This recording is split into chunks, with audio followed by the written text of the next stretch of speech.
ओम नमः शिवाय। सभी व्यूअर्स को धन्यवाद करते हुए शनि का जो मैं एक वीडियो में बना चुकी हूँ आप लोगों को प्रत्येक राशि वालों का। ये 17 जनवरी 2023 से शनि ने अपनी मकर राशि को छोड़ के कुंभ राशि में प्रवेश कर लिया है। हर एक राशि वालों के लिए कुछ कुछ अच्छी कुछ थोड़ी सी परेशानी वाली स्थिति में ये हो चुका है। कुछ राशियों पर 7.5 का समाप्ति हो चुकी है और कुछ राशियां जो है उसके प्रभाव में आ चुकी है। ठीक इसी तरह से 7.5 और ढैया का प्रभाव लगभग 5 राशियों पर एक साथ ही देते हैं। तो उसका वीडियो मैं बना चुकी हूँ, उसको इसमें नहीं बताऊंगी कौन सी राशि उससे प्रताड़ित है। आज मैं केवल एक दूसरा सब्जेक्ट लेके आई हूँ। ये है आपके तत्वों के आधार पर आप किस तत्व की राशि है आपकी और कौन से लग्न से अगर देखा जाए प्रवेश कर चुके हैं। अब जब लग्न के आधार से तत्वों के हिसाब से या पाए के हिसाब से देखते हैं तो चंद्रमा की स्थिति बहुत महत्वपूर्ण हो जाती है। अब उसमें हमारा शरीर, हमारी सृष्टि, हमारे जो भाव हैं, 12 भाव हैं नेटा चार्ट में, वो उन सबको 5 तत्वों में बांटा गया है। जैसे एक तत्व अग्नि तत्व एक होता है, आपका पृथ्वी तत्व एक होता है, जलीय तत्व एक होता है, वायु एक होता है, आकाश। लेकिन क्या है, आकाश के लिए पास कोई भी राशि नहीं होती है। इसलिए जो अगर 4 को मान के चलते हैं तो अग्नि तत्व वाली जो राशियां होती है वो मेष, सिंह और धनु राशि उनके लिए ज़्यादा घातक नहीं होगा। हालांकि उनमें मतलब अगर गोचर के हिसाब से अगर देखेंगे तो उसके लिए मैं आपको दोबारा बताऊंगी। अब इसमें आपको ये कन्फ्यूजन हो रहा होगा कि हम कैसा किसको माने।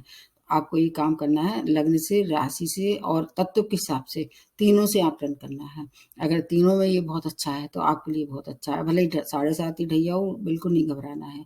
अगर तीनों में से 2 में अच्छा है, एक में खराब है तो मिक्स, और तीनों में मिलके खराब है तो आपको थोड़ा ज़्यादा सावधानी रखनी होगी। शनि वैसे भी कर्म फलदाता है, किसी को ऐसे फालतू में नहीं सताते हैं। हालांकि ये पापी ग्रह हैं, ऐसा माना जाता है कि आपके जो प्रारब्ध है और इस जन्म के जो कर्म है उनके आधार पर आपको दंडित करने के एक इनको वो मिला हुआ है, अधिकार मिला हुआ है। तो ये भी देखना होगा कि आपके कर्म कैसे हैं। ये जो मैं बताने वाली हूँ ये क्या है, कॉम्प्लीमेंट मतलब फैक्टर है। ये पूरी तरह से मतलब एकदम सटीक नहीं होता, लेकिन अगर उसको मिला के ये देखते हैं जो मैंने पहले बनाया है वीडियो, तो फिर आपको बिल्कुल सही आपकी स्थिति का आकलन हो जाएगा। निश्चित रूप से थोड़ा फर्क होगा।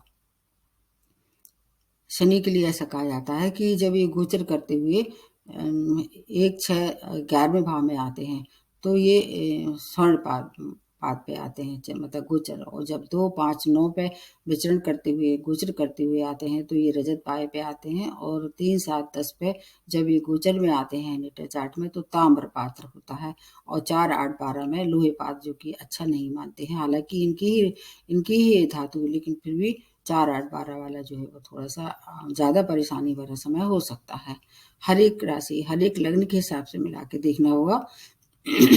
अब ये जो मैं बताने वाली हूँ, अगर आपका पाए के हिसाब से देखना है तो आपको क्या करना है कि आप लग्न के हिसाब से इसको देखें तो ज़्यादा अच्छा होगा। जब चंद्रमा उस समय जब ये प्रवेश कर रहे थे कुंभ राशि में तो चंद्रमा आपके नेटा चार्ट में कहाँ, मतलब चंद्रमा उस समय थे वृश्चिक राशि में। तो आपको क्या देखना है कि आपकी अगर कोई से भी लग्न है 8 नंबर कहाँ है वहाँ पर, तो उसके आधार पर फिर ये सही आपको समझ में आ जाएगा। अब जैसे हर एक राशि वालों के लिए 8 नंबर, हर एक लग्न वालों के लिए अलग अलग भाव में होगा, तो उस हिसाब से फिर पाया भी निर्धारित होता है। मेष लग्न से शुरू करते हैं तो अष्टम भाव में ये वृश्चिक राशि उस समय चल रही थी। राशि के हिसाब से नहीं, इसको आप लग्न के हिसाब से दे हैं तो अष्टम भाव में ये लोहे पद पे थे, तो ये इनके लिए थोड़ा सा खराब होगा। लेकिन इसमें एक अच्छी बात है कि अगर आपकी राशि में से, लग्न के अलावा का आपकी राशि में से, तो आपके 11वें भाव में ये प्रवेश कर रहे हैं। तो इस तरह से आपको लोहा और स्वर्ण दोनों का फायदा मिलेगा। हर एक राशि वालों की यही बात लागू होगी। इसको तो मैं केवल एक उदाहरण के रूप में बता रही हूँ कि मेष राशि वालों के लिए अष्टम भाव में वृश्चिक राशि चल रही थी तो वो लोहे पद का हो गया उस समय। और अगर आपकी मेष राशि है, लग्न के साथ साथ मेष राशि भी, तो फिर आपको ज़्यादा परेशानी नहीं होगी। इससे क्या-क्या फ़ायदा होंगे आपको, कहाँ-कहाँ थोड़ा-सा सावधानी रखनी पड़ेगी। आपके करियर में तो बहुत उन्नति होने वाली है, करियर से जुड़ी हुई हर एक काम पूरे होने वाले हैं। मेहनत का जो फल अब तक नहीं मिल रहा था वो मिलने वाला है, लेकिन हेल्थ के लिए थोड़ा-सा परेशानी भरा समय हो सकता है। रक्त से संबंधित विकार हो सकते हैं, शत्रुओं से परेशानी हो सकती है, परिवार में कष्ट हो सकता है किसी को, और चैलेंजिंग पीरियड रहने वाला है। इस समय आपको कोई भी शॉर्टकट नहीं अपनाना है। इसके अगर अशुभ प्रभाव मिल रहे हैं, मेष लग्न है आपकी, मतलब राशि को छोड़ दीजिए, लग्न के हिसाब से देखिए तो आपके लिए फिर गौ सेवा सबसे अच्छी होगी।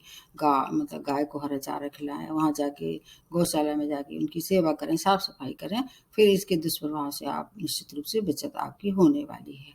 अब दूसरी जो लग्न बनती है वो है वृषभ लग्न। वृषभ लग्न पे ये आपके सप्तम भाव में रहने वाला है, जो कि आपके ताम्रपत्र में रहने वाला है। ताम्रपत्र बहुत अच्छा मानते हैं।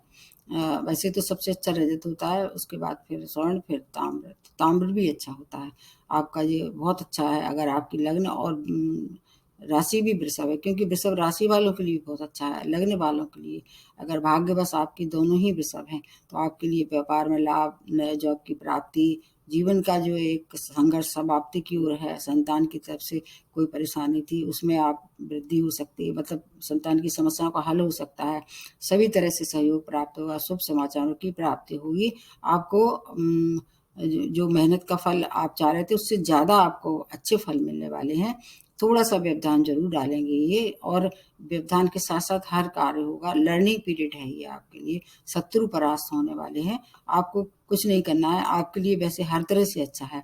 एनिमल सेंटर जाके वहाँ कुछ दान करके आइए बस, फिर आपकी जो भी समस्या है वो शनिदेव इसका निपटारा ही करते हैं। आपके लिए कभी भी घातक नहीं होगी ये, चाहे लग्न हो चाहे राशि हो। अब जो तीसरी जो बनती है वो मिथुन। मिथुन इसमें अभी ढैया समाप्त हो गया है। ये आपके लग्न के हिसाब से मिथुन लग्न है तो आपके 6 भाव में ये आ रहे हैं, जो कि अच्छा मानते हैं वैसे भी हर तरह से। इसमें भी ये स्वर्णपात के हिसाब से 6 भाव जो है वो स्वर्णपात को दर्शाता है। नौकरी में प्रमोशन, व्यापार में विस्तार, परिवार की ओर से हर समाचार जो आपको मिलेगा सुखद रहेगा, और जो भी व्यवधान आ रहे थे जीवन में वो सब समाप्ति की ओर आ रहे हैं। अगर आपकी लग्न भी मिथुन है या आपकी राशि भी मिथुन है, दोनों तरह से ये बहुत अच्छा है। नए जीवन का प्रारंभ होगा, धन, मान, सम्मान, हर तरह की प्राप्ति की संकेत दिखाई दे रहे हैं। कोर्ट केस में थे उसमें विजय होने वाली है। भाग्य की वृद्धि, नया जॉब, प्रतियोगिता में सफलता, और आपके ये पूरा समय अच्छा है। केवल ड्राइविंग करते समय थोड़ी सी सावधानी रखनी होगी बस, और व्यय पे नियंत्रण रखना होगा। व्यय भी अगर आप करें तो कोई हानि नहीं है, क्योंकि आपकी आमदनी भी इस समय बहुत होने वाली है। आपको गाय को हरा चारा खिलाते रहिए बस, इतना करना है तो हर दुष्प्रभाव से आपका बचाव रहेगा, और सुप्रभाव की आपके जो इंतजार थे उन सब की प्राप्ति होने वाली है। उसके बाद आ जाते हैं कर्क। कर्क लग्न है अगर आपकी, तो आपके लिए कर्क लग्न पे ये पंचम भाव में आ रहे हैं। राशि के हिसाब से देखें तो कर्क राशि के लिए ये दूसरे भाव में आएंगे, तो आप पे ढैया प्रारंभ हो चुका है। तो दोनों को मिला के देखना है। अगर कर्क राशि के हिसाब से देखें तो आपके लिए ज़्यादा खराब होने वाला है, क्योंकि आपके अष्टम भाव में प्रवेश करेंगे। लेकिन लग्न के हिसाब से देखें पंचम भाव में, तो उतना खराब नहीं होगा। मतलब अगर दोनों को मिला के देखें तो मिक्स रिजल्ट होगा। मिक्स के हिसाब से क्या कर देखें, ढैया के बावजूद भी आपको काफ़ी राहत देने वाले हैं, क्योंकि ये जो रजत पाया है ये काफ़ी अच्छा माना जाता है इनका। पंचम भाव में आ रहे हैं ये, तो थोड़ी शुभ प्रभाव में कमी होगी, और अशुभ प्रभाव आपको जो मिल रहे थे उसमें कमी हो जाएगी। शुभ प्रभाव थोड़े जितने मिलने थे उतने नहीं मिलेंगे। लेकिन ये बहुत अच्छी बात है कि आपकी अशुभता जो है, जो अष्टम भाव से संबंधित जो मिलने वाली थी उसमें कमी दर्शा रहा है। लाभ की स्थिति बनेगी, धन लाभ होगा, उन्नति होगी। प्रत्येक समस्या से आप बाहर आएंगे। समस्या तो आएंगी लेकिन ये उसको बाहर निकालेंगे। इसके साथ साथ आलस त्याग करना होगा, आलस का त्याग, और आपको कोई न कोई ऐसा आपका मतलब साथी मिल जाएगा, कोई सहयोगी मिल जाएगा, कोई आपका गाय गाय मतलब मिल जाएगा, ऐसा गुरु मिल जाएगा जो आपको सही रास्ता दिखाएगा। और इसके साथ साथ आपकी कोई भी समस्या ऐसी जो संतान से जुड़ी हुई थी उसका समाधान मिलेगा। कर्क राशि वालों के लिए नया वाहन खरीद सकते हैं, नए घर का जो रेनोवेशन करा सकते हैं, हर तरह की समस्या का समाधान होगा। फिर भी कोई परेशानी है तो शिव तांडव का आप मंत्र का मतलब सुन सकते हैं अगर आप नहीं कर सकते हैं। और ओल्ड एज में आप जाके वहाँ पर दान कीजिए।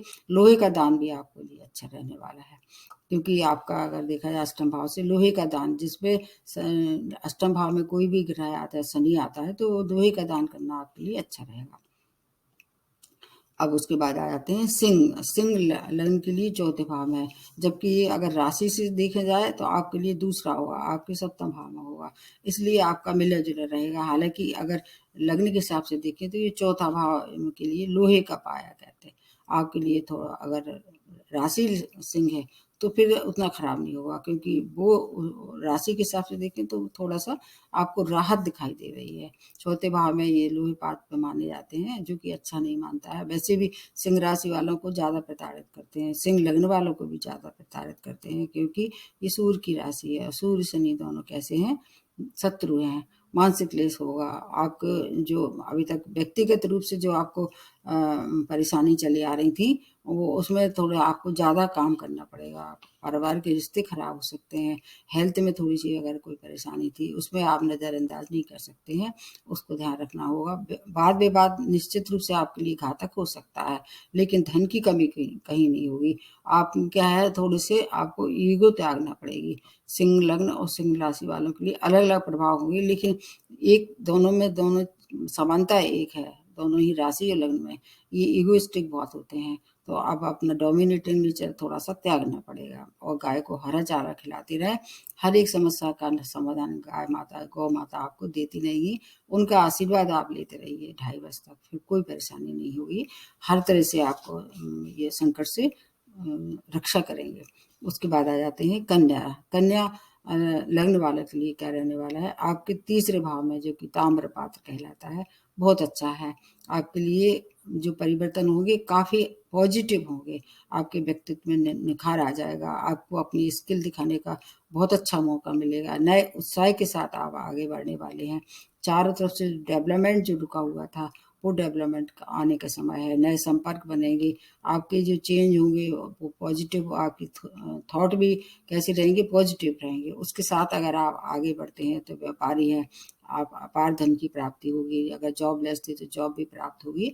और हर तरह का जो आपने सोचा था, अगर छोटी छोटी दूरी की यात्राएं करने वाले थे, छोटे भाई बहनों से आपका मनमुटाव हो गया था, वो सब समाप्ति की ओर आप निश्चित रूप से आने वाला है। आपको वृद्ध आश्रम जाके थोड़ा सा दान करते रहना चाहिए समय समय से। ये मैं नहीं कहती हूँ कि बहुत सारा दान करें, आपकी जितनी क्षमता हो उसके हिसाब से आपको वृद्ध आश्रम में कुछ दान करते रहना चाहिए, जो कि जेन्युइन हो। उसके बाद आती है तुला राशि। आपके वैसे तो स्वामी राशि, अगर तुला राशि के हिसाब से देखें तो आपको ज़्यादा हानि नहीं होगी। आपका ढैया भी समाप्त होने वाला है। आपका जो अभी गोचर करने वाले हैं वो सेकंड भाव से, जो कि सेकंड भाव किसका है, रजत का। दोनों तरफ से बहुत अच्छा है, चाहे आपकी राशि तुला हो चाहे आपकी लग्न तुला हो, आपकी लिए दोनों ही स्थिति अच्छी है। रजत पात पे ये श्रेष्ठतम फल देते हैं। ढैया समाप्ति की ओर आहे मतलब हो ही चुका है। आपके लिए धन, मान, सम्मान, परिवार, संपत्ति, सबके लिए अत्यंत श्रेष्ठ समय है। जॉब में प्रमोशन, जॉब में स्थित जॉब की प्राप्ति, धन की बचत जो नहीं हो पा रही थी वो बचत होने वाली है, मतलब बैंक बैलेंस बढ़ने वाला है। मेहनत से ज़्यादा फल आपको मिलेंगे। आपको जितने भी काम रुके हुए थे, आपकी ज़िंदगी थोड़ी सी रुक गई थी, वो ज़िंदगी अब आगे बढ़ने वाली है। आपके लिए बहुत अच्छा समय है, इसका लाभ आपको लेना चाहिए। और एनिमल सेंटर जाके थोड़ा सा दान कीजिए। अगर आप एनिमल सेंटर नहीं जा सकते तो आप आपके आसपास जो भी इस तरह से पशु दिख रहे हैं उनको कुछ अपने हिसाब से खिला सकते हैं।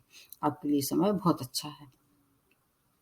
उसके बाद आते हैं वृश्चिक। वृश्चिक के जो है वो आपके लग्न में ही जब गोचर कर रहे थे तो आपके लग्न में ही आ रहे थे, तो आपके लिए क्या है, स्वर्ण पद पे है, इसलिए आपको राहत हो रहा है।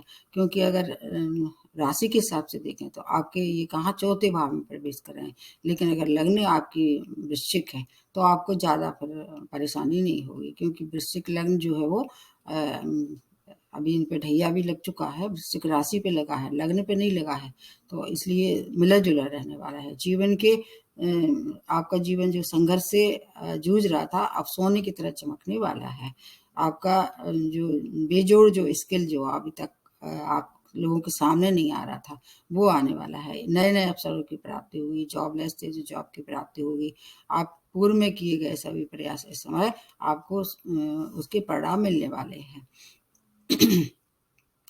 आपकी जो ढैया है, आपको ऐसा मानना है, अगर आपकी वृश्चिक राशि है और वृश्चिक लग्न भी है तो ढैया का प्रभाव निश्चित रूप से कम होने वाला है और मेहनत जो करेंगे उसका पूरा परिणाम मिलेगा। आपकी दृढ़ता, आपकी निर्भयता, अनुशासन आपके लिए काफी वरदान सिद्ध होने वाले हैं। व्यक्ति आपका कैसा हो जाएगा, बहुत प्रभावशाली हो जाएगा। अगर आप वृश्चिक लग्न के हैं तो आपको फिर भी कोई परेशानी है, क्योंकि अगर आप राशि के हैं वृश्चिक राशि के तो आपको ढैया के प्रभाव में आना ही पड़ेगा। तो उसमें गौशाला को आप कुछ कुछ दान करते रहिए, चाहे उनको हरा चारा खिलाइए, जो आपकी सामर्थ्य हो उसके अनुसार। तो आपका ढैया का प्रभाव खत्म होगा और शुभ प्रभाव में वृद्धि होगी। उसके बाद आते हैं धनु राशि। अब धनु राशि के हिसाब से, वैसे राशि के हिसाब से देखें तो ये समाप्ति है आपके ऊपर, लेकिन अगर लग्न के हिसाब से देखें तो आपके 12वें भाव में ये समय चंद्रमा था, जो कि लोहे पाद है। तो 12वां, जैसे मैंने बताया, 4, 8, 12 में अगर विचरण करते समय, उस समय जब प्रवेश कर रहे थे शनि, तो अगर इसमें है तो आपको थोड़ी परेशानी भरा समय है। लेकिन अगर धनु राशि के हिसाब से देखें तो आपके लिए फिर ज़्यादा घातक नहीं होगा, क्योंकि आपके ये तीसरे भाव में प्रवेश करेंगे। आपके लिए मिला जुला रहेगा, या आप उसको दूसरे रूप में ऐसे कह सकते हैं, जो दुष्प्रभाव इनके जो धनु लग्न के हिसाब से हो रहे थे, तो अब वो उसमें धनु राशि के हिसाब से देखें तो कुछ कम दुष्प्रभाव होंगे। लोहे के पाद पे आने से आपको थोड़ी परेशानी क्या हो सकती है, क्योंकि ये सेकंड भाव 12th भाव विदेश का है, तो विदेश से जो कोई कार्य कर रहे थे उसके लिए तो समय बहुत अच्छा है, परंतु आपको थोड़ी सी अग्नि तत्व की राशियां, तो इनके थोड़े से ये थोड़ी अग्नि तत्व की राशियां इनकी प्रतिरोधक क्षमता अच्छी होती है, हेल्थ इंप्रूव होगी, आपका आत्मबल जो है बड़ा रहता है हमेशा, और आपके जीवन के नए कार्यों की जो पूर्णता की ओर चले आ रहे नहीं हो रहे थे, वो पूर्णता की ओर जाने वाले हैं। जीवन का जो संघर्ष है वो समाप्त करने के लिए आ रहे हैं। लोहे पद पे है, लेकिन आपको काफी कुछ सौगातें दी के जाने वाले हैं शनि के लिए। आपको ज्यादा परेशान होने की जरूरत नहीं है। फिर भी अगर अच्छे प्रभाव नहीं मिल रहे हैं तो आपको क्या करना है, कपड़ों का दान करना है, खाने का और कपड़े का वृद्ध आश्रम में दान करिए, तो आपके लिए फिर दोहरा लाभ होगा। उसके बाद आते हैं मकर राशि। आपकी क्या है, इस पे भी अगर देखा जाए शनि के मकर राशि के हिसाब से देखें तो आप पे भी अभी 7.5 का लास्ट फेज हो चुका है। लेकिन मकर के हिसाब से, अगर लग्न के हिसाब से देखें, मकर लग्न, तो आपके ये स्वर्ण पाद पे हैं, तो मतलब आपके लिए समय 11वें भाव में ये प्रवेश कर रहे हैं। अत्यंत श्रेष्ठ समय है आपके लिए, बहुत अच्छा समय है। 7.5 का वैसे तो राशि के अंतिम दौर है, लेकिन अगर लग्न की भी आप मालिक है मकर लग्न के, तो बहुत अच्छा समय है। धन, मान, सम्मान, परिवार, हर तरह के लिए, सुख सुविधाओं के लिए, भौतिक सुख सुविधा में वृद्धि होगी। आध्यात्मिक की ओर आपकी रुचि बढ़ने वाली है। आर्थिक लाभ होगा, धन के नए नए स्रोत बनेंगे और यात्राएं होंगी, वो काफ़ी सुखद रहने वाली हैं। अगर हो सके इस दौरान आप अपना प्लेस चेंज भी कर सकते हैं, नया घर, वाहन भी खरीद सकते हैं। आपको क्या करना है, अगर व्यापारी हैं तो एक्सपोर्ट इम्पोर्ट का व्यापार भी इस समय आप कर सकते हैं। आपको वृद्ध आश्रम में जाके गुड़ का, गेहूं का दान करना है, क्योंकि गुड़ गेहूं किसके होते हैं, सूर्य के, सूर्य को प्रबल करना होगा। इसलिए 7.5 के जो आप कर रहे थे रेमेडी, वो तो करते रहिए, ये एक्स्ट्रा है। उसके बाद आते हैं कुंभ राशि। आपकी क्या है, 10वें भाव में ये ताम्र पात्र पे है। अगर लग्न आपकी कुंभ है तो ताम्र पात्र पे प्रवेश करने से मिक्स रिजल्ट रहने वाले हैं। आपका व्यक्तित्व कैसा हो जाएगा, काफी कुछ परिवर्तित दिखाई देगा। आपके जो विचार हैं, जो आपके थॉट्स हैं, उसमें परिवर्तन दिखाई दे रहा है। आपकी जो अगर कोई जॉबलेस थे तो जॉब के लिए कोई कोशिश कर रहे थे, जॉब की प्राप्ति दिखाई दे रही है। आपको व्यक्तित्व जो है वो आपका कैसा हो जाएगा, प्रखर हो जाएगा। स्वयं की जो कमियां हैं वो उनको आकलन करना होगा। आपको स्वयं लगेगा कि आपने कहीं ये मिस्टेक कर दी है, मतलब अपनी खुद का वैल्यूएशन करने का समय है ये आपके लिए। आप स्वयं आकलन करेंगे तो बहुत सी समस्याओं का हल निकाल लेंगे, उससे बाहर भी आ जाएंगे। डिले के साथ काम होंगे आपका। वैसे तो देखा जाए, अगर कुंभ लग्न है आपका, तो आपका 10वां भाव किसका है, आपके कैरियर का है। कैरियर में पदोन्नति दिखाई दे रही है, जॉबलेस थे जॉब की प्राप्ति, व्यापारी हैं तो व्यापार में अपार सफलता के लक्षण दिखाई दे रहे हैं। मतलब कुंभ राशि वालों के लिए दोनों ही स्थिति में अच्छा है, चाहे आप राशि के हो, चाहे आप आपके लग्न के हो। अब लास्ट में जो बनती है वो है मीन। मीन राशि के ऊपर तो अभी ढैया प्रारंभ हो गया है अगर देखें, लेकिन अगर लग्न के आप मीन लग्न के हैं तो आपके 9th भाव में जो कि रजत पाया है उसमें प्रवेश कर रहे हैं, तो इसलिए आपके लिए दोनों ही प्रकार की अगर स्थिति देखें तो आपके लिए अच्छी है। 9th भाव अगर मीन लग्न है तो आपका अच्छा है, अगर मीन राशि है तो आपके ये आ गए हैं 12th भाव में, तो वो इसलिए मिला जुला रहने वाला है। 12th भाव से संबंधित जैसे कि व्यय अधिक होगा, आपके हो सकता है मेडिकल एक्सपेंस हो, विदेश में जाके आप कोई काम कर रहे थे वहाँ अच्छी सूचना दिखाई दे रही है। इसके साथ साथ कोई गैरकानूनी कार्य नहीं करना है, आपको इस बात का ध्यान रखना है। पॉजिटिविटी लेके आपको जीवन में आगे बढ़ना है, क्योंकि वैसे 9th भाव भाग का है तो भाग वर्धक प्रसंग होने वाले हैं। रजत पाया है तो भाग्य का पूरा साथ रहने वाला है। यात्राएं होंगी बहुत अच्छी रहने वाली हैं, नए नए अवसरों के साथ आप आगे बढ़ेंगे। जीवन में एक नए उत्साह की इन संकेत दिखाई दे रहे हैं। विदेश जाने की अगर कोई पहले से प्लानिंग थी तो आपको अब मौका आ गया है, उसको आप भुना सकते हैं या उसको आगे बढ़ा सकते हैं, प्रगति दिखाई दे रही है। आपको क्या करना है, जानवरों को जिसको आप आसपास दिखाई दे रहे हैं उनको दान करते रहिए, तो फिर आपके लिए ये समय बहुत अच्छा रहने वाला है। मीन राशि वालों पर भी अभी 7:30 का प्रारंभ हो गया, इसलिए इनको मैंने बताया कि मीन राशि वालों का अंतिम जो होता है, अगर राशि आपकी मीन है तो अंतिम चरण जो शनि का होता है वो ज़्यादा आपके लिए घातक होता है। जो 2 चरण है प्रारंभ के वो उतने खराब नहीं होते हैं। अब ये तो मैंने बता दिया कि ये मतलब लग्न अनुसार आपको देखना है कि कौन से पाए पे आ रहा है, और तत्व के हिसाब से भी मैंने बता दिया है। राशि के हिसाब से मैं पहले ही अपलोड कर चुकी हूँ, लेकिन फिर भी कोई ऐसे व्यक्ति भी हो सकते हैं जिन्हें अपनी लग्न भी नहीं मालूम हुई, अपनी राशि भी नहीं मालूम हुई, लेकिन उनको शनि के दुष्प्रभाव मिल रहे हों, मैंने देखा है। तो आप उसको अपने अंक के हिसाब से देख सकते हैं। मैंने अंक का भी एक वीडियो बना दिया है, तो इसमें फिर भी अगर ऐसा लग रहा है कि परेशानी ज़्यादा है तो जो काले घोड़े की जो नाल होती है उसको जो है वो क्या करना है, आपको किसी घोड़े को सताना नहीं है। मैंने देखा है भारतवर्ष में तो ये होता है कि जो काला घोड़ा आपको दिख गया, आप उसको ज़बरदस्ती उसकी नाल निकाल लेते हैं और फिर उसको निकाल के कष्ट होता है। वो स्वयं अगर छोड़ देता है नाल, वो सबसे ज़्यादा अच्छा होता है। अगर आपने ज़बरदस्ती उसके पाँव से निकाला तो उसको कष्ट हुआ, आपको बिल्कुल भी फ़ायदा नहीं होगा उसका। वो नाल गिर जाए उसको फिर आपको क्या करना है, या तो उसका छल्ला बना लीजिए पीट-पीट का, नहीं तो अगर नहीं बना सकते हैं तो आप उसी को अपने घर में दरवाजे पे टाँग के फिर जो है शनिवार के दिन ऐसा काम करना है, और मिडिल फिंगर में आपको उसको पहनना है। शनि मंत्र करना है, छाया दान सबसे अच्छा होगा, शनि चालीसा का पाठ करना होगा। पीपल के वृक्ष के नीचे सरसों के तेल का दिया हर शनिवार को जलाएँ, क्योंकि पीपल से जो है शनि डरते हैं। इसलिए ये सब चीज़ें, काली चीज़ों का दान ये आप करना ही अच्छा है, तो आपके लिए हर तरह से अच्छा होगा। क्योंकि कई बार ऐसा होता है कि छोटी-छोटी परेशानियाँ जो होती हैं वो शनि हर काम को लंबा खींचते हैं। अगर हेल्थ से रिलेटेड प्रॉब्लम आई तो आपको हेल्थ में परेशानी लंबी खींच देंगे, अगर कोर्ट केस में फँसे उसमें भी आपको फिर परेशानी होगी। इसलिए ये रेमेडी करना सबसे ज़्यादा हितकारी रहेगा। आज यहीं समाप्त करते हुए नमस्ते और धन्यवाद।